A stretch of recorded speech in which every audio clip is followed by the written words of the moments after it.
So if you ever want to speak in front of a group of people and share your message and grow your business by doing that, this is an episode you want to listen to. Or even if you want to give back to the community and encourage them with the learnings you have and your journey so far, you will find this episode super, super helpful. My guest today is an ex-president of Toastmasters and a member of the Professional Speaking Association. He absolutely loves to see people develop and spend time with anyone who wants to improve their speaking skills. And so we delve into a lot of different tactics. And so we had a really great conversation. We delve into different tactics and strategies and ideas that you can use. We talk about how you can find a message even when you feel you do not have something interesting to say. And he also talks about how you can find unique speaking opportunities from scratch if you're just starting out. He also touches on 3 different ways that you can make your presentation super impactful. So without any further ado, let's get started.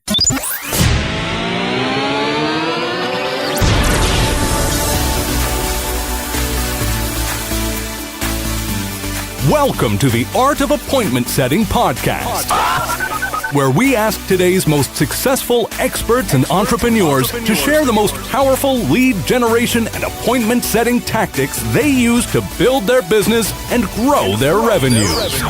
Now your host from the city that never sleeps, New York, is Kwesi Sachi-Jinai.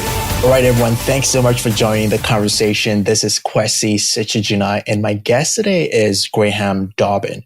Graham built a training and consulting business in the UK. Initially, when he started, he struggled, and then he realized that a lot of people needed to experience who he was as a person and what he could do. And one of the best ways that he found was to speak in front of groups. So he became super passionate about building teams and relationships and speaking. And in fact, it was relationships that brought him very quickly to New York once he decided to come over. He arrived in New York last year from Manchester. And since then, he's been training and speaking and encouraging people to get in front of people as a way of building their businesses. Graham has spoken and trained in the UK, in South Africa, in Sweden, in Texas, California, Virginia, New York, a lot more places. And he currently is a co-owner of Ascentive New York, which he co-founded with the original founder of BNI. So I'm super, super excited to have him, and we're going to have a lot of fun.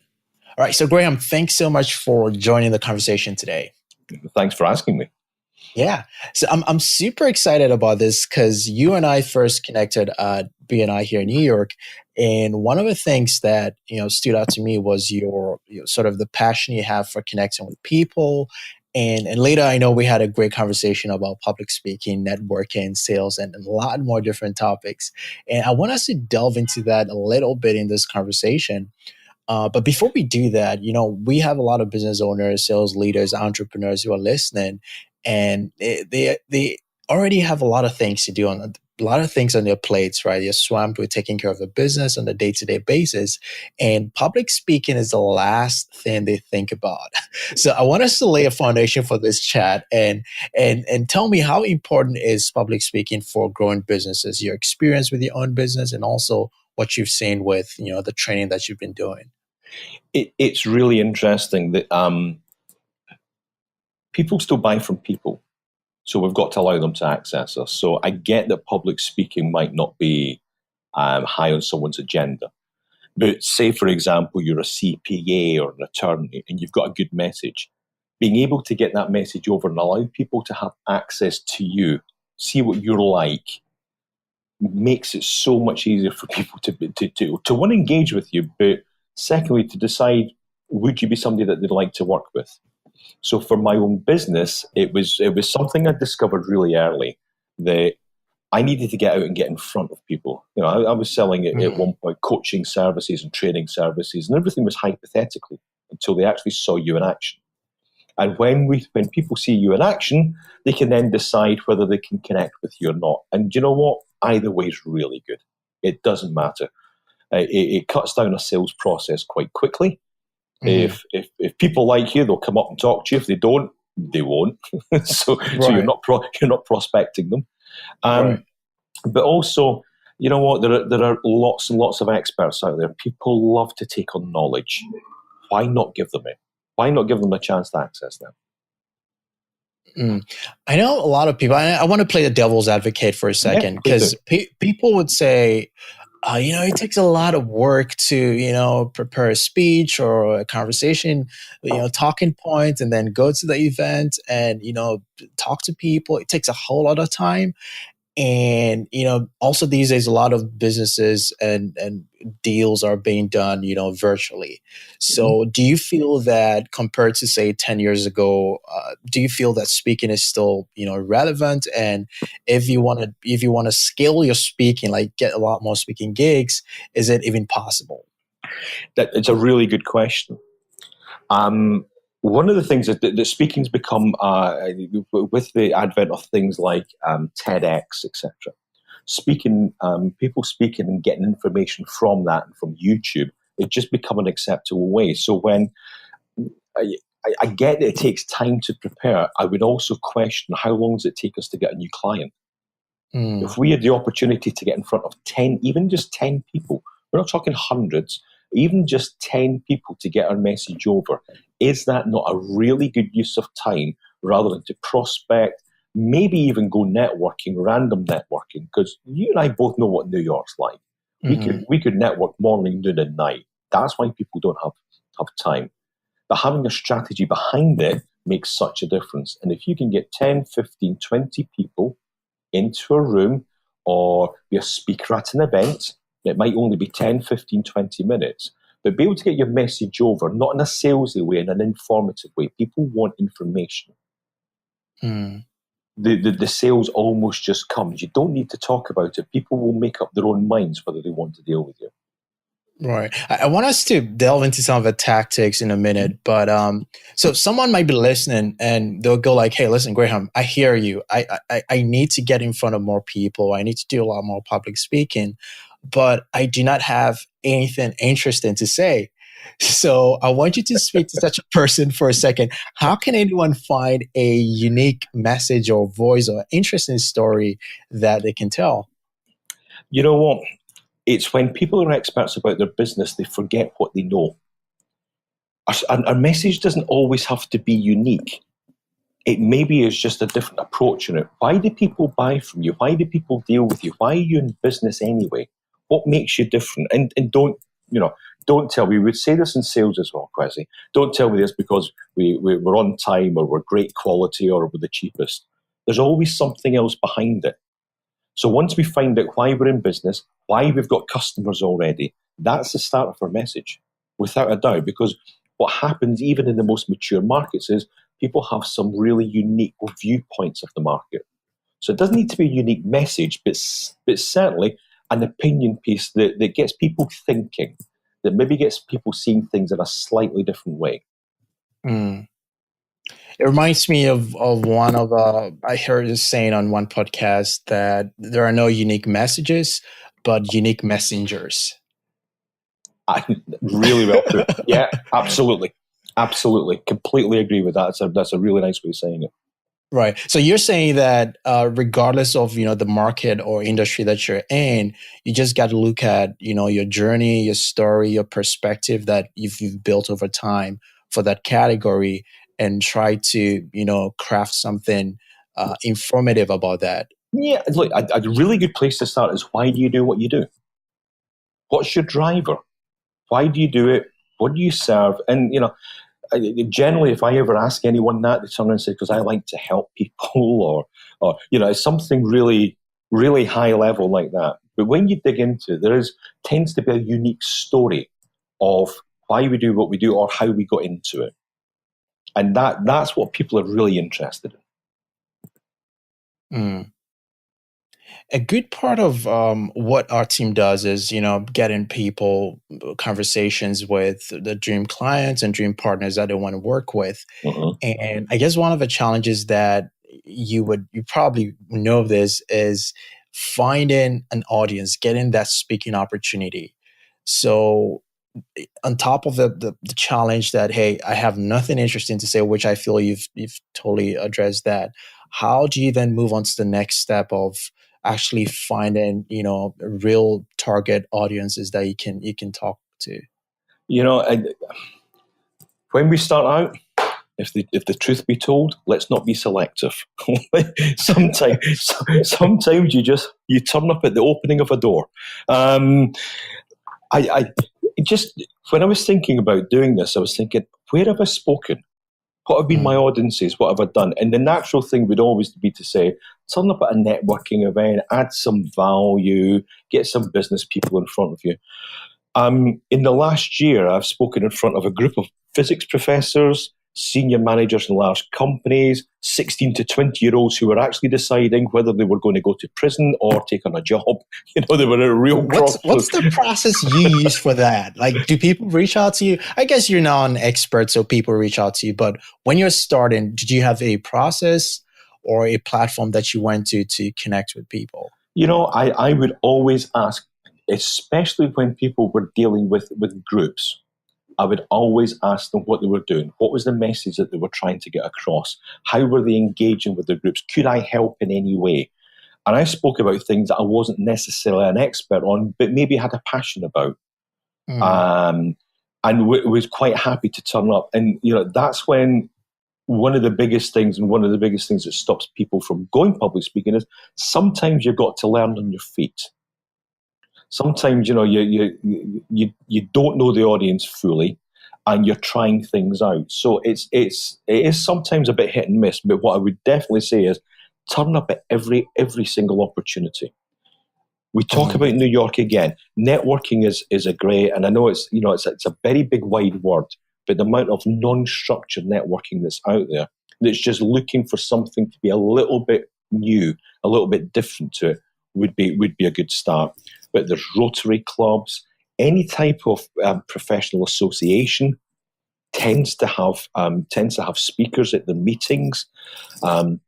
Looking at youths as well, schools, colleges, where could you add value to people that you've maybe been in the same position? And you're not necessarily talking about your profession, but you may be talking about something like how you got into your profession. You may be able to add some value there. And these places are crying out for good people just to come and tell their story. And that's a great way to start, because do you know what? It's your story. That's what makes it unique. It's nobody else's story, it's yours. And that's where people want to hear it. And so when you say not being selective, do you then, after speaking at different places, maybe you get 2 or 3 speaking opportunities, you probably need to record that and use that to build your portfolio, and then you can actually reach out to the target audience that you're looking for. It is, but you never know where places are going to take you. I say that. So to give you an idea, in the UK, I was asked to help with some 16, 17-year-old kids who were really at a crossroads in their life. They hadn't done well academically. They were being put onto a government scheme to become some kind of coach, and it was through a professional football club. And they said, can you just come and give an hour on mindset to these guys? Let them see things from a different angle. So we did a number of them. I ended up working with the youth team in the professional football club, and then the first team. And then I was the first presenter over at St. George's Park, which is the Football Association's brand new headquarters, where I spoke in front of all 72 league clubs. That came from me just turning around and saying, I'd love to help these kids, see if there's anything I can do to influence them to take the right path. And it was as simple as that. So sometimes we don't know where things will take us. And would that be my target audience, 16, 17-year-olds? Absolutely not. but it gave me a phenomenal opportunity to turn up a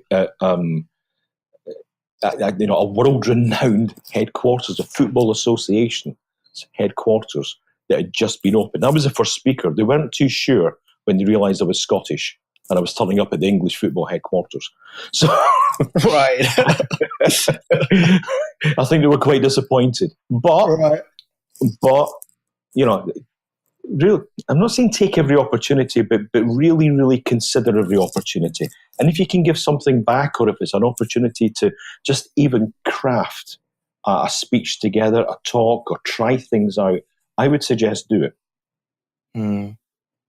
got to start from somewhere. Talking Yeah. about associations, I remember we did one. We're helping one attorney. She had just started, her business, and she wanted to connect with groups in New York to get speaking opportunities. So what we did was we found all the meetup groups that were targeting female entrepreneurs.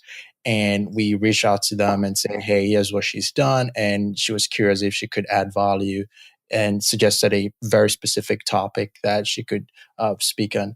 Are there any sort of tactics that you have used in the past when you're reaching out to associations? Something like that is you're right, being very specific. So I've just said be general and grab anything. When you're going to something like that, being specific and saying, I'm an expert here in this narrow market that people are really interested in. So attorneys, we all know attorneys, we all know CPAs. But when an attorney turned around and said, I'm an absolute expert in trademarks, nothing else. That's we've all got stories from that industry of when things have gone well and things have gone badly.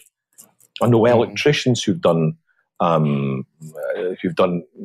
public speaking who just talk about what happens if you don't wire a house correctly. It's not cabled up. So being able to target, come down and say, this is what I'm an expert in, and this is information that other people don't know. I mean, a really good part to start off on how to come up with a subject to speak on is, did you know?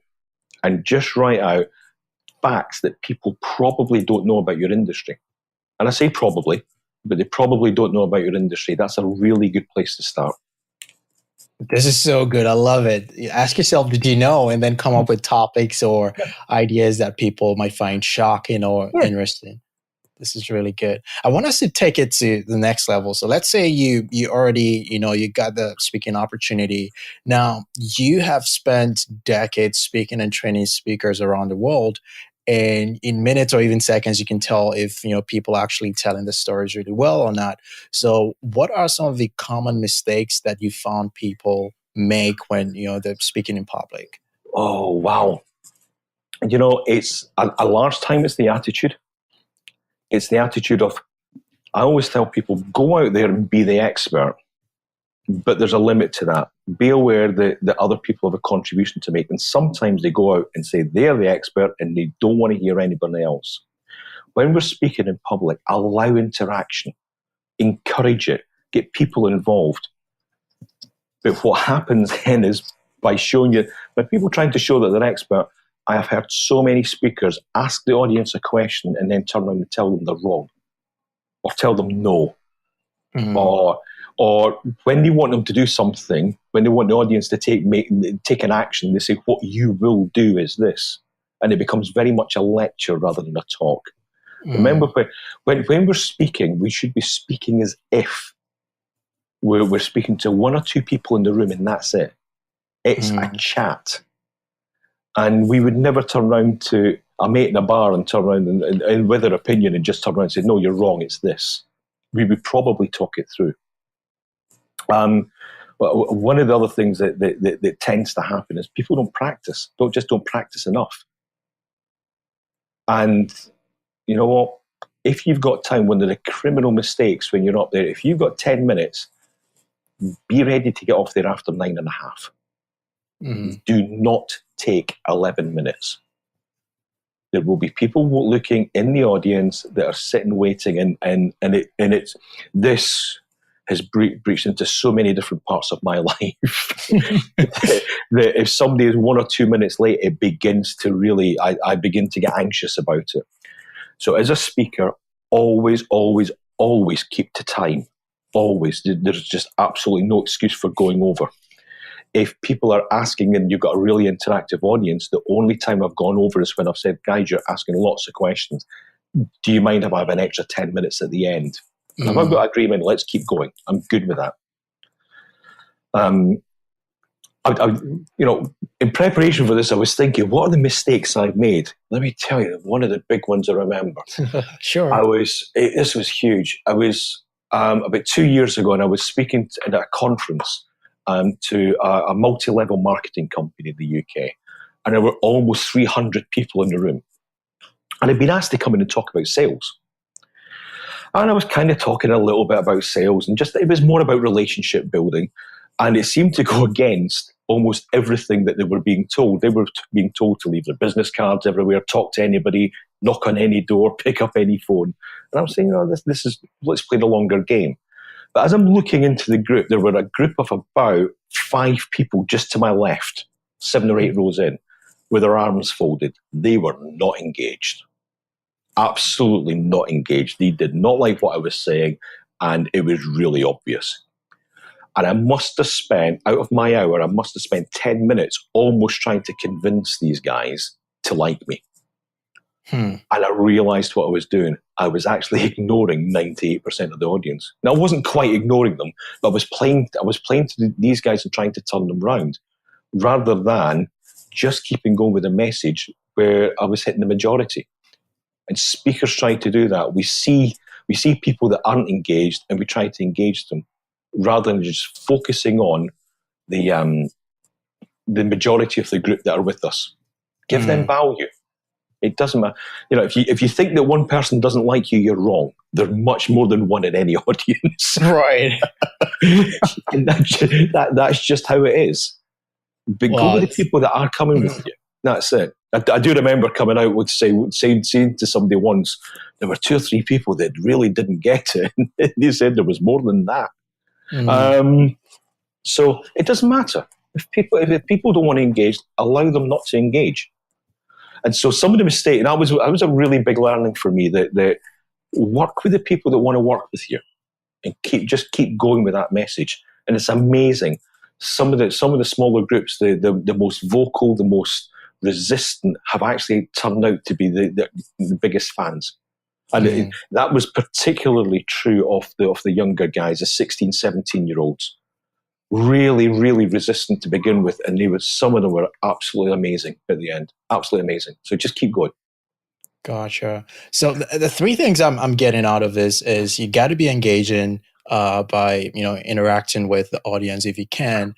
You also need to practice before you get on stage. Yep. And just like your story said, you have to focus on the majority of the people that are engaged, and you have to ignore a certain portion if they're not really connecting with the message. Now, I want to wrap this conversation wrap up with I heard one speaker say that when you start your message, you should have something really shocking. And he gave an example which I feel was super, super interesting. And I just want your take on that. I don't really recall exactly what he said, but it goes something like someone walks up onto the stage, he was introduced, and the first few words that came out of his mouth was, I think it was around like, when I was 7 years old, my dad broke my arms for the 7th time. So like it was really shocking, and everyone was engaged at that point. Now I bring this up, I'm just curious to know, what are some of these specific like introductory tactics that you use to really grab their attention really early on in the conversation or presentation? Well, it's really interesting hearing that story, because I use 1 or 2 things quite similar about talking when I was younger. What you hear a lot of people coming on, hello, my name is Graham and I'm going to talk about this. Nobody really cares. Just get in there, grab them, grab people's attention. What do you want to see if you switch on a TV program? Do you want to see all the titles? They just want to get into the story. So get into the story. And I do that. I normally come out with a story on why I do what I do. And I thought, there's 4 or 5 different ways I can do that, and 4 or 5 different bits of evidence that kind of connect me to why I do what I do. So I normally start with a story about when I was younger. And I mean, one of them, probably the most engaging, and I know we don't have time to go into the whole story, but one of the most engaging is when I stand and go saying, you know what, I was this high, which is quite small. I was about 3 years old, and in front of me was a big red button. I've got everyone in the room. They want to know what's happening with that big red button. You want to know now, don't you? Yeah, let's just keep the suspense. This has been really great. This has been awesome. So, Graham, where can people learn about your work, connect with you, invite you to speak to the groups they have? Well, we've got a website, newyork.ascentive. That's CENTIV.com, New York Incentive. And, I've got quite an unusual name. So Graham Dobbin, link in with me. Is one of those, I love when people link in and tell me why they're doing it. Connect. I'm not one of those that likes when somebody just sends me a random connection. But connect, ask questions. That's what we're all here for. And if anybody wants to do that and they've got specific questions, I'm more than happy to answer. Try to help answer them. And if I don't have the answer, I normally know someone else who does. Right. Yeah, we'll put everything in the show notes as well, so people can easily find that. Awesome. Graham, thanks so much. Really appreciate this. Good to speak to you. Thanks for the opportunity. Thank you for listening to the Art of Appointment Setting podcast with Kwesi Sachi-Jinai. Find out more about how to get high-value appointments at Katallyze.io. And while you're there, check out the free resources for appointment setting. And be listening for the next episode of the Art of Appointment Setting podcast.